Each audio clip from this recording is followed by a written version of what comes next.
महाभारत का वो योद्धा, कर्ण से भी ज्यादा योग्य और कर्ण से भी ज्यादा उपेक्षित। महाभारत में अर्जुन, भीम, भीष्म पितामह, गुरु द्रोणाचार्य, कर्ण, जरासंध, शिशुपाल, अश्वत्थामा इत्यादि पराक्रमी योद्धाओं के पराक्रम के बारे में अक्सर ही चर्चा होती रहती है। किसी भी साधारण पुरुष से इनके बारे में पूछें तो ठीक ठाक जानकारी मिल ही जाती है।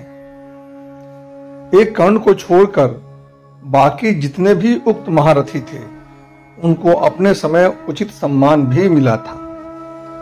यद्यपि कर्ण को समाज में उचित सम्मान नहीं मिला था, तथापि उसे अपने अपमान के प्रतिशोध लेने का भरपूर मौका भी मिला था। भीष्म पितामह और गुरु द्रोणाचार्य की तरह कुरुराज दुर्योधन ने कर्ण को कौरव सेना का सेनापति भी नियुक्त किया था।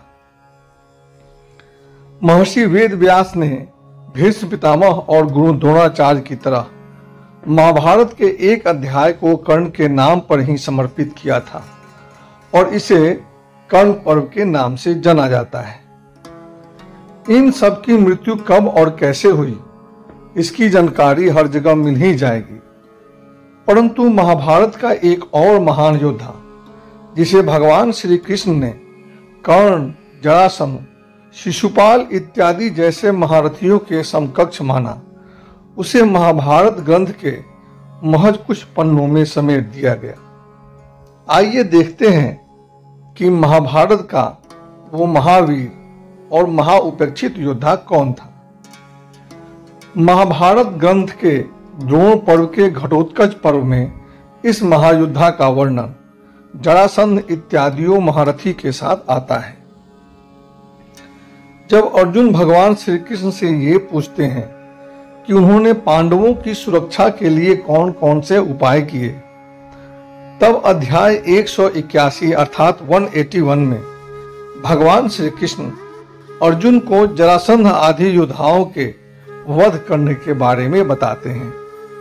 श्लोक संख्या 1 की शुरुआत कुछ इस प्रकार से होती है। भगवान श्री कृष्ण का अर्जुन को जरासंध आदि धर्मद्रोहियों के वध करने का कारण बताना। अर्जुन ने पूछा, जनार्दन, आपने हम लोगों के हित के लिए कैसे किन किन उपायों से जरासंध आदि राजाओं का वध कराया है?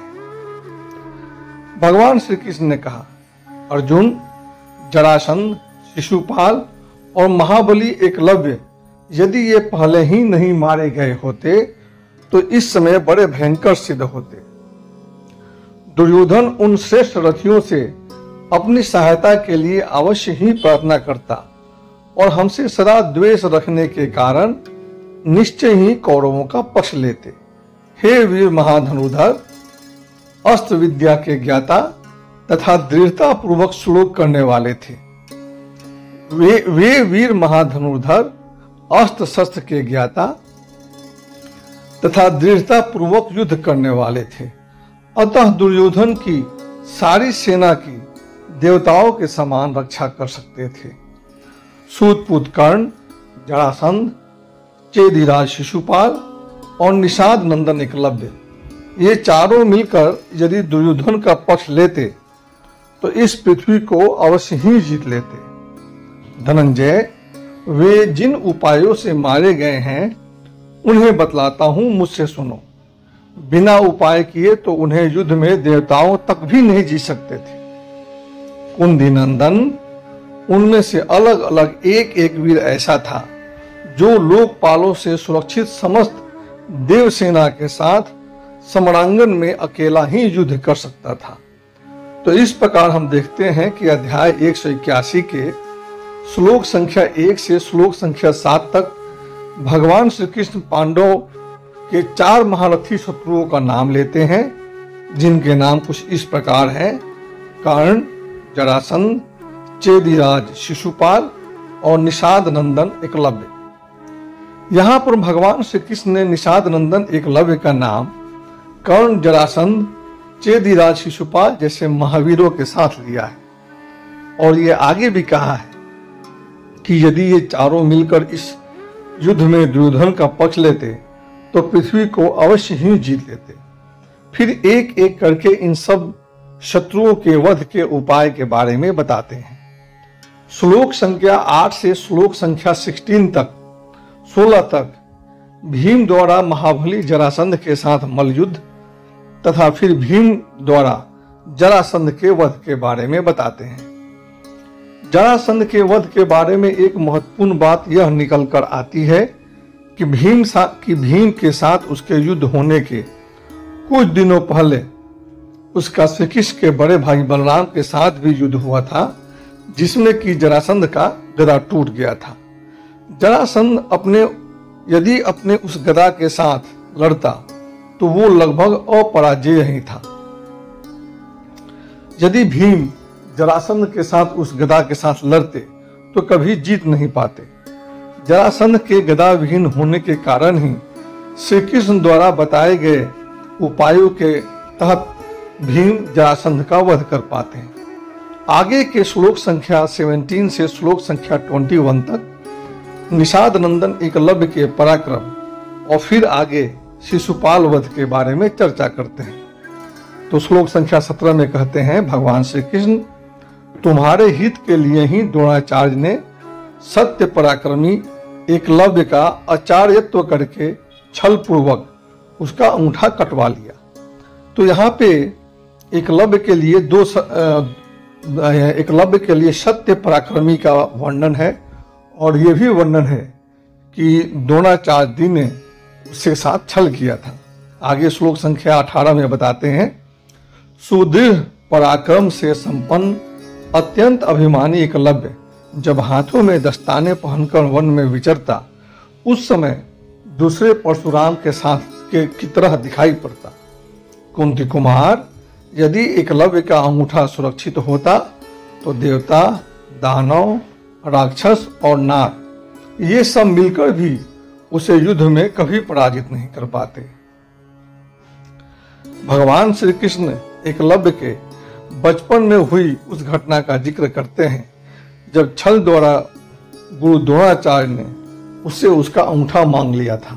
शायद यही कारण है कि कृष्ण उसके बारे में बताते हैं कि जब वो हाथ में दस्ताने पहनकर वन में विचरता था, अंगूठा कटने के कारण ही एकलव्य शायद अपने हाथों को बचाने के लिए ऐसा करता होगा। एकलव्य के बचपन की कहानी कुछ इस प्रकार है। निषाद पुत्र एकलव्य गुरु द्रोणाचार्य से शिक्षा ग्रहण करना चाहता था, परंतु जाति व्यवस्था की बेड़ियों में जकड़े हुए सामाजिक बंधन के कारण गुरु द्रोणाचार्य ने एकलव्य को अस्त्र और शस्त्रों का ज्ञान देने से मना कर दिया। एक बार गुरु द्रोणाचार्य अपने शिष्य कौरवों और पांडवों के साथ वन को भ्रमण करने को निकले। उनके साथ साथ पांडवों का पालतू कुत्ता भी चल रहा था। वो कुत्ता इधर उधर घूमते हुए वन में उस जगह जा पहुंचा जहां एकलव्य अभ्यास कर रहा था।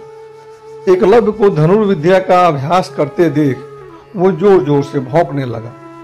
उधर द्रोणाचार्य के मना करने के बाद भी द्रोणाचार्य ने हार नहीं मानी और गुरु द्रोणाचार्य की मूर्ति बनाकर उन्हीं को अपना गुरु समझकर धनुर्विद्या का स्वयं ही अभ्यास करने लगा। उस समय जब एकलव्य अभ्यास कर रहा था तो पांडवों का वही पालतू कुत्ता बार बार भौंककर उसके अभ्यास में खनन पैदा करने लगा।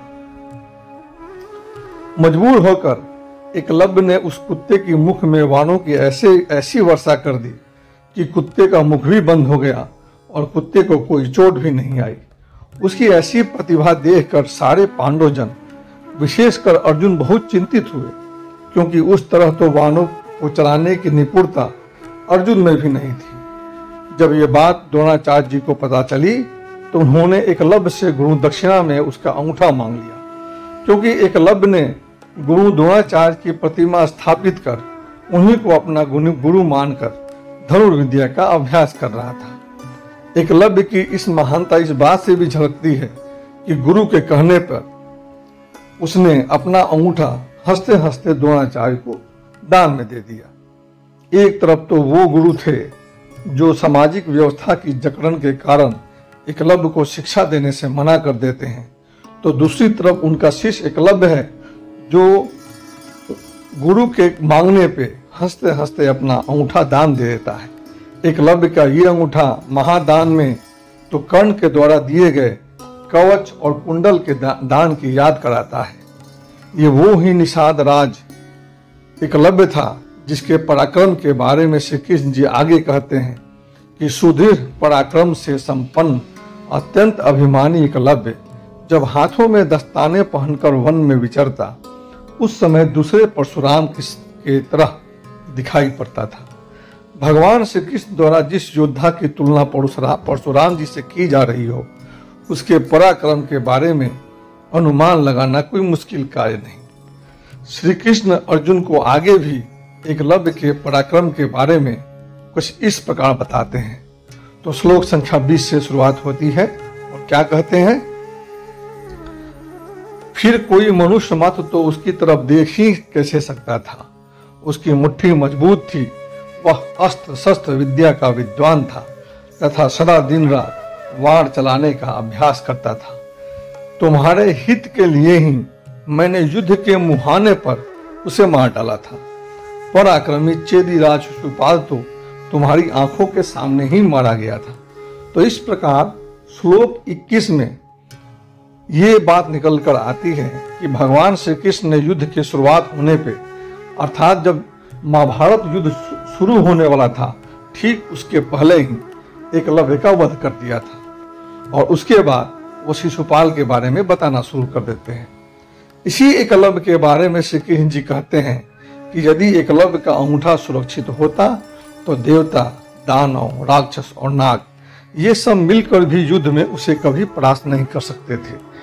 एक अंगूठा कट जाने के बाद भी एकलव्य की तुलना भगवान श्री कृष्ण परशुराम जी से करते हैं। ये सोचने वाली बात है, अगर उसका अंगूठा सुरक्षित होता तो वह किस तरह की प्रतिभा का प्रदर्शन करता। लेकिन उसकी योग्यता का अनुमान इसी बात से लगाया जा सकता है कि उस महायोद्धा एकलव्य का वध भगवान श्री कृष्ण को करना पड़ा। भगवान श्री कृष्ण अर्जुन को आगे बताते हैं कि महाभारत युद्ध के शुरू होने के ठीक पहले उन्होंने निषाद पुत्र एकलव्य का वध कर दिया था। इस प्रकार हम देखते हैं कि इस इतने बड़े विशाल ग्रंथ में महज 4 श्लोकों में ही निषाद नंदन एकलव्य के पराक्रम और उसके वध के बारे में जानकारी दी गई है। कर्ण के लिए तो एक अध्याय कर्ण पर्व के रूप में समर्पित है, तो वहीं महाभारत के द्रोण पर्व के घटोत्कच पर्व में मात्र 4 श्लोकों में ही इस महान धनुर्धारी, महान पराक्रमी एकलव्य को निपटा दिया गया है। अगर आप किसी से जरासंध, शिशुपाल या कर्ण के पराक्रम और उनकी मृत्यु के बारे में पूछें तो उसके बारे में सारी जानकारियां बड़ी आसानी से मिल जाती है, परंतु अंगूठा दान के बाद एकलव्य का क्या हुआ, उसका वध भगवान श्री कृष्ण जी ने कैसे और कहाँ किया, इसके बारे में कोई जानकारी नहीं मिलती। कर्ण और अर्जुन ने तो दोनों ने महान गुरुओं से शिक्षा ली थी। कर्ण को तो स्वयं परशुराम जी ने शिक्षा दी थी, जबकि अर्जुन को महापराक्रमी द्रोणाचार्य जी ने शिक्षा दी थी।